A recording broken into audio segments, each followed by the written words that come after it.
Assalamualaikum warahmatullahi wabarakatuh. Perkenalkan, nama saya Dimas Renaldi dari PGSD Reguler 4C. Di sini saya membuat video untuk memenuhi UTS dari evaluasi pembelajaran. Baiklah, langsung saja kita masuk pada soal yang pertama, yaitu apa yang dimaksud dengan tes dan sebutkan aspek-aspek perencanaan tes.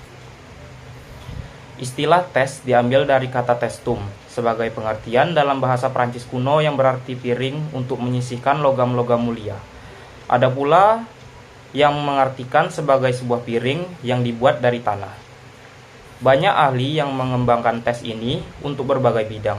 Namun, yang terkenal adalah sebuah tes inteligensi yang disusun oleh seorang Prancis bernama Binet, yang kemudian dibantu penyempurnaannya oleh Simon, sehingga tes tersebut dikenal dengan tes Binet-Simon. Lalu menurut Ainin tahun 2016, tes adalah prosedur atau alat yang digunakan untuk pengukuran dan penilaian. Testing berarti saat dilaksanakannya atau peristiwa berlangsung, pengukuran dan penilaian.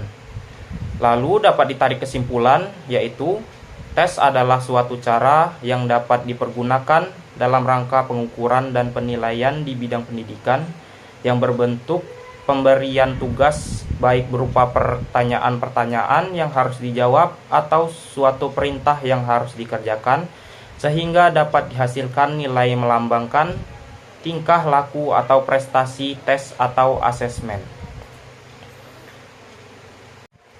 Lalu kita masuk kepada aspek-aspek perencanaan tes. Di sini ada beberapa aspek, yaitu yang pertama dengan pemilihan sampel materi yang akan diujikan. Lalu yang kedua, jenis tes yang akan digunakan. Yang ketiga, jenjang kemampuan berpikir yang akan diukur. Yang keempat, ragam tes dan format soal. Yang kelima, sebaran tingkat kesukaran butir soal. Yang keenam, waktu yang disediakan untuk pelaksanaan ujian. Yang ketujuh, jumlah butir soal. Dan yang terakhir yaitu dengan penyusunan kisi-kisi tes. Baiklah, langsung saja kita masuk kepada pertanyaan yang kedua, yaitu bagaimana cara mengembangkan soal tes untuk mengukur indikator pencapaian hasil belajar pada aspek kognitif, afektif, dan psikomotor. Yang pertama itu pada ranah kognitif, yaitu yang pertama mengidentifikasi indikator, yaitu menentukan pencapaian hasil belajar kognitif yang diukur, misalnya kemampuan mengingat, memahami, menerapkan, lalu menganalisis, dan lain sebagainya. Selanjutnya, menentukan level kognitif. Level kognitif harus disesuaikan dengan indikator yang diukur. Misalnya, soal untuk menguji pemahaman akan berbeda dengan soal untuk menguji penerapan. Selanjutnya, dengan pemilihan jenis soal. Pemilihan jenis soal yang sesuai dengan level kognitif seperti soal pilihan ganda, isian, atau uraian. Lalu dengan membuat soal, buat soal yang jelas, padat, relevan dengan indikator yang diukur. Hindari soal yang ambigu atau terlalu panjang. Dan yang terakhir, uji coba soal. Uji coba soal kepada peserta didik untuk melihat kejelasan, kesesuaian dengan indikator, dan waktu yang dibutuhkan untuk menjawab. Lalu kita masuk kepada yang kedua, yaitu ranah afektif, yaitu yang pertama dengan cara identifikasi indikator. Tentukan indikator pencapaian hasil belajar afektif yang ingin diukur, misalnya minat, sikap, atau nilai. Lalu pilih metode pengukuran yang sesuai dengan indikator seperti observasi, kuesioner, atau laporan diri. Lanjut pada observasi, yaitu dengan buat daftar periksa atau skala penilaian untuk mengamati perilaku yang menunjukkan indikator afektif. Selanjutnya dengan membuat kuesioner, buat pertanyaan yang relevan dengan indikator yang ingin diukur. Lalu yang terakhir yaitu dengan laporan diri, dengan cara meminta peserta didik untuk menulis atau menjelaskan perasaan, sikap, atau nilai terkait materi yang dipelajari. Selanjutnya pada pembahasan yang terakhir yaitu ranah psikomotor. Yang pertama yaitu dengan mengidentifikasi indikator. Tentukan indikator pencapaian hasil belajar psikomotor yang diukur, misalnya keterampilan dalam melakukan suatu aktivitas seperti menulis, menggambar, ataupun dengan bermain musik. Lalu, pilih metode pengukuran, pilih metode yang sesuai dengan indikator seperti observasi atau pengujian langsung. Lalu, dengan melakukan observasi, yaitu buat daftar periksa atau skala penilaian untuk mengamati proses dari hasil dari kegiatan yang dilakukan peserta didik.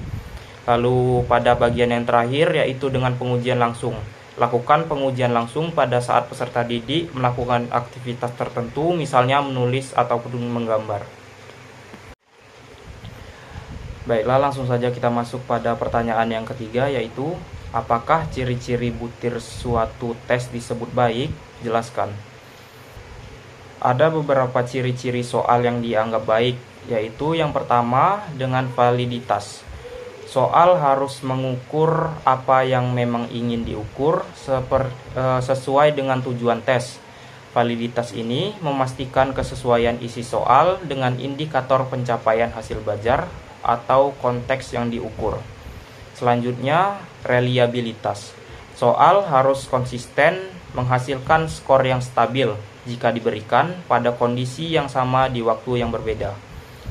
Reliabilitas menunjukkan ketetapan hasil tes. Selanjutnya, tingkat kesukaran.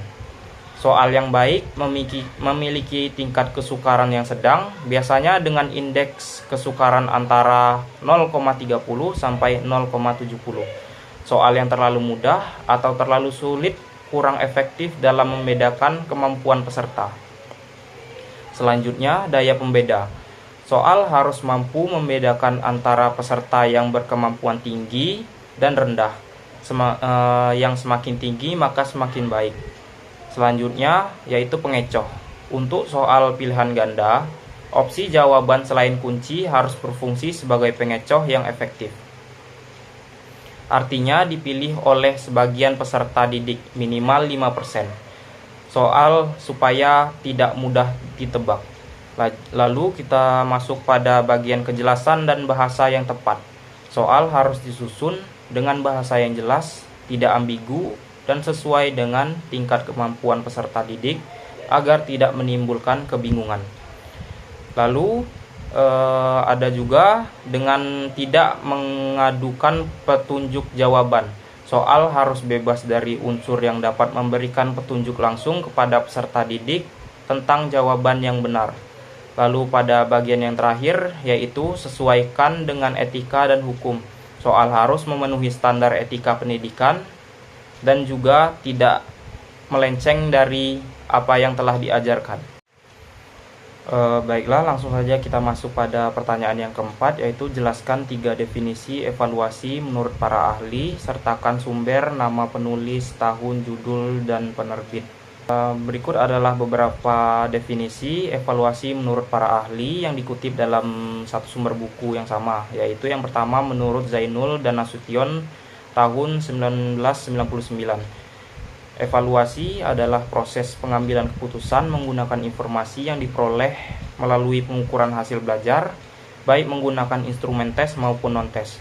Lalu yang kedua, menurut Ari Kunto tahun 2009, evaluasi adalah serangkaian kegiatan yang ditujukan untuk mengukur keberhasilan program pendidikan, yaitu suatu proses sistematis untuk menentukan atau membuat keputusan sampai mana tujuan-tujuan pembelajaran dicapai siswa. Selanjutnya yang terakhir yaitu menurut M. Ngalim Purwanto tahun 1994. Menurutnya yaitu evaluasi adalah suatu proses pembelajaran, adalah suatu proses merencanakan, memperoleh dan menyediakan informasi yang sangat diperlukan untuk membuat alternatif keputusan. Jadi dari ketiga definisi tersebut diambil dari buku Ari Kunto Suharsimi tahun 2009 yang berjudul Dasar-Dasar Evaluasi Pendidikan, edisi revisi Jakarta Bumi Aksara. Referensi ini terdapat dalam dokumen kajian teori evaluasi pendidikan yang mengutip pendapat para ahli tersebut secara bersamaan.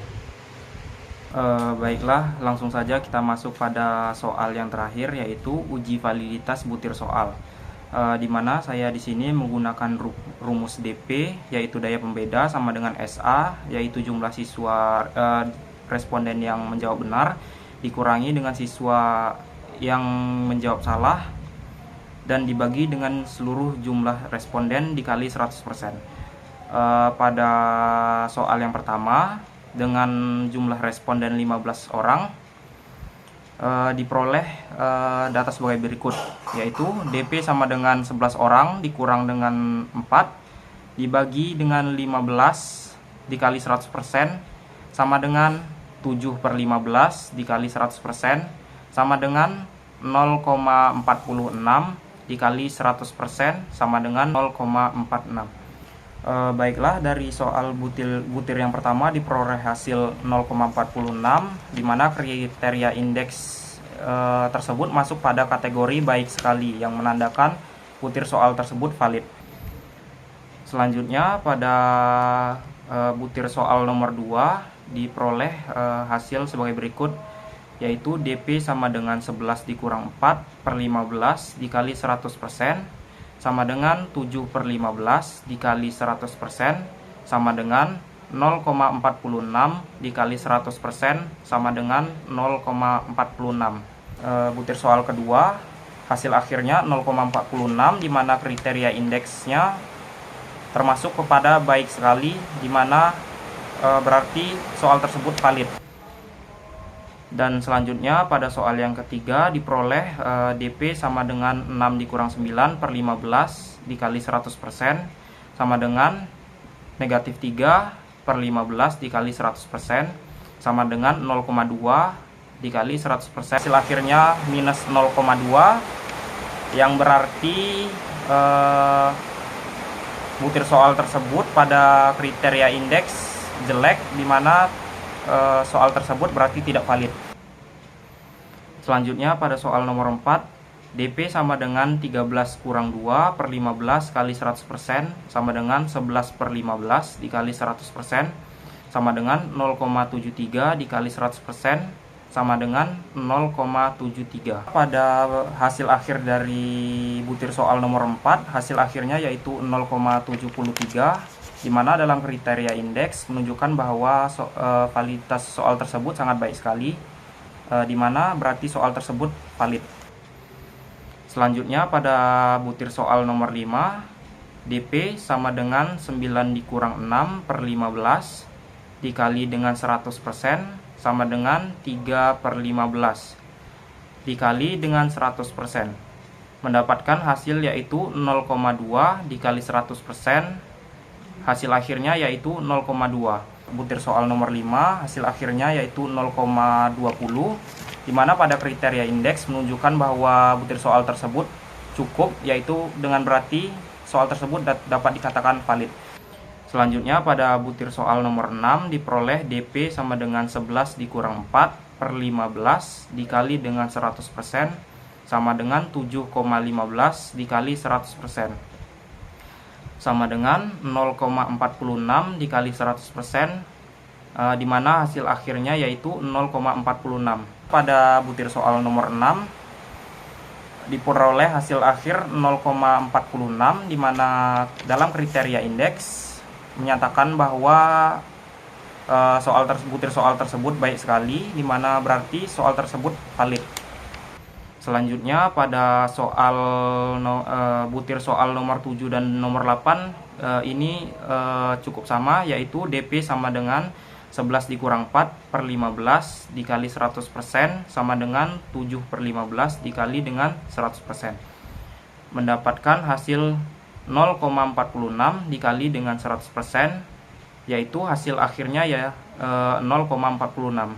Pada butir soal nomor 7 dan 8 dikarenakan sama, yang hasil akhirnya yaitu 0,46 dalam kriteria indeks menunjukkan bahwa butir soal tersebut valid. Pada soal butir soal nomor 9 diperoleh DP sama dengan 10 dikurang 5/15 dikali dengan 100% sama dengan 5/15 dikali dengan 100% sama dengan 0,33 dikali dengan 100% sama dengan 0,33. 9 hasil akhirnya yaitu 0,33,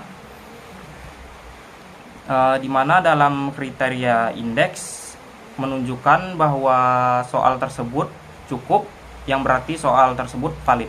Lalu pada butir soal yang terakhir yaitu diperoleh DP sama dengan 8 dikurang dengan 7/15 dikali 100% sama dengan 1/15 dikali 100% sama dengan 0,06 dikali dengan 100% sama dengan hasil akhirnya yaitu 0,06. Selanjutnya pada soal yang terakhir yaitu soal nomor 10, hasil akhirnya mendapatkan jumlah 0,06, di mana dalam kriteria indeks termasuk dalam kriteria jelek, di mana soal tersebut berarti tidak valid. Jadi dari hasil analisis yang telah saya buat tadi diperoleh bahwa butir soal yang pertama yaitu valid, butir soal yang kedua itu juga valid, selanjutnya pada butir soal yang ketiga itu tidak valid, selanjutnya pada butir soal nomor 4 itu valid, butir soal nomor 5 juga valid, pada butir soal nomor 6 valid, nomor 7 juga valid, butir soal nomor 8 valid, butir soal nomor 9 juga valid, dan yang terakhir butir soal nomor 10 tidak valid. Jadi data tersebut, hasil valid dan tidak validnya diperoleh dari data berikut ini yang saya tampilkan di layar. Baiklah, mungkin cukup sekian yang dapat saya sampaikan. Lebih dan kurang saya mohon maaf. Saya akhiri dengan billahi fisabilil haq fastabiqul khairat. Wassalamualaikum warahmatullahi wabarakatuh.